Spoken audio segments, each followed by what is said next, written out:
சென்னையில் 2 குழந்தைகளுக்கு HMPV virus பாதிப்பு உறுதியாகி இருக்கிறது. இது பற்றிய கருத்துக்களை நம்மிடம் பகிர்ந்து கொள்வதற்காக குடும்பநல மருத்துவர் திரு அருணாச்சலம் அவர்கள் நம்மிடையே இணைகிறார். வணக்கம் சார். நாடு முழுவதும் இன்று ஒரே நாளில் 5 குழந்தைகளுக்கு HMPV வைரஸ் பாதிப்பு உறுதியாகி இருக்கிறது. இந்த வைரஸ் பாதிப்போட அறிகுறிகள் என்ன? இது குழந்தைகளை அதிகமாக தாக்கக்கூடிய ஒரு நோயா சார்? இது வழக்கம் போல எல்லா வைரல் இன்ஃபெக்ஷனையும் மாதிரி சாதாரண கோல்டு ஃபீவர், அதாவது இது வந்து ரெஸ்பிரேட்டரி ட்ராக்ட் இன்ஃபெக்ஷன் தான். மூக்கடைப்பு, சளி இருமலோட ஆரம்பிக்கிறது. 2ல இருந்து 5 நாள்லயே நல்லாகிறதுக்குள்ள வாய்ப்பு இருக்குது.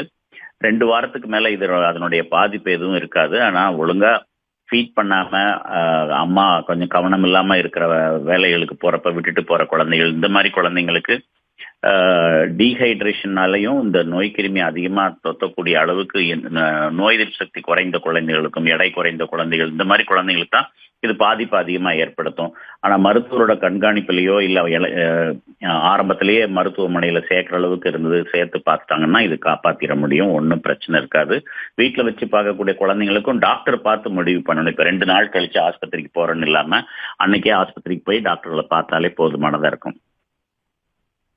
இது பதற்றப்படக்கூடிய ஒரு விஷயம் இல்ல அப்படின்னு சொல்றீங்களா சார்? ஆமா, இப்ப சைனாவில இருந்தே வர்ற நியூஸ் எல்லாம் பாத்தீங்கன்னா அங்கேயே இது ஒரு இந்த காலகட்டத்துல அங்க வழக்கமா வர்ற ஒரு இன்ஃபெக்ஷன்ல இதுவும் ஒண்ணுதான். யூரோப்ல வந்து ஃப்ளூ அதிகமா இருக்கும். இங்க சைனாவில் அவங்களுக்கு -டிகிரில போறதுனால அங்க அந்த HMV இன்ஃபெக்ஷன் அங்க அதிகமா இருக்குங்கிறதுனால அவங்களுக்கு அது ஒரு அந்த காலகட்டத்தில் வர்ற ஒரு சாதாரண மோசமான ஒரு இன்ஃபெக்ஷன் தான். அப்போ குழந்தைங்களை அக்கறையா பார்க்க ஆரம்பிச்சிட்டாங்கன்னா அது ஒண்ணுமே பண்ணாது. இங்க நமக்கு எல்லா இடத்துலயுமே மருத்துவமனை வசதிகளும் மருத்துவர்களும் இருக்கிறதுனால குழந்தைங்களை உடனே ஆஸ்பத்திரி கொண்டு போய் காமிச்சு மருந்து மாத்திரைகளை வாங்கி சாப்பிட்றதான். ஏன்னா இது வைரஸ் இன்ஃபெக்ஷன், அதனால ஆன்டி வைரல் தான் இருக்கு. ஆன்டி வைரலும் கிடையாது. இதுக்கு சிம்டமேட்டிக்காக தான் ட்ரீட் பண்ணணும். குழந்தை தண்ணீர் குடிக்கிற அளவுக்கு வச்சுக்கிட்டு ஃபீட் பண்ணி ஒழுங்கா வச்சுக்கிட்டாங்கனாலே இதுல இருந்து வெளியில வந்துடலாம். ஒரு சளி இருமல் அதிகமாகி மூச்சு திணற அளவுக்கு லைட்டா போகும்போதே இல்லை இருமல் அதிகமா இருக்கும்போதே மருத்துவர்கள் அணுகுனாலே இதை பாதிப்பு இல்லாம பார்த்துக்கலாம். இதுக்கு பயப்பட தேவையில்லை. இது மீடியா உருவாக்குற ஹைப்புன்னு தான் நான் நினைக்கிறேன். சார், ஆனா சீனால மருத்துவமனையில அட்மிட் ஆகி இதற்கு சிகிச்சை எடுக்கிற அளவுக்கான ஒரு தீவிரம் காணப்படுது. இந்தியாவிலும் இதே நிலை, இதே தீவிரம் காணக்கூடிய நிலை உருவாகுமா சார்? அப்படி நான் எதிர்பார்க்கல. இங்க நமக்கு இப்ப கிளைமேட் சீக்கிரமா வார்ம் ஆயிரும்.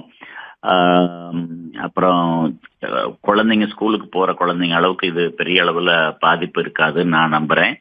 இது வழக்கமான ஒரு ஃப்ளூ வைரல் மாதிரி இப்ப ஏற்கனவே டிசம்பர்ல கொஞ்சம் கூட்டமா தான் இருந்தது ஆஸ்பத்திரிகள்ல. அதே மாதிரி இந்த மாசமும் கொஞ்சம் இருக்க வாய்ப்பு இருக்க தவிர பெரிய அளவுல ஒரு பேண்டமி அளவுல இது போகாதுன்னு நான் நம்புறேன்.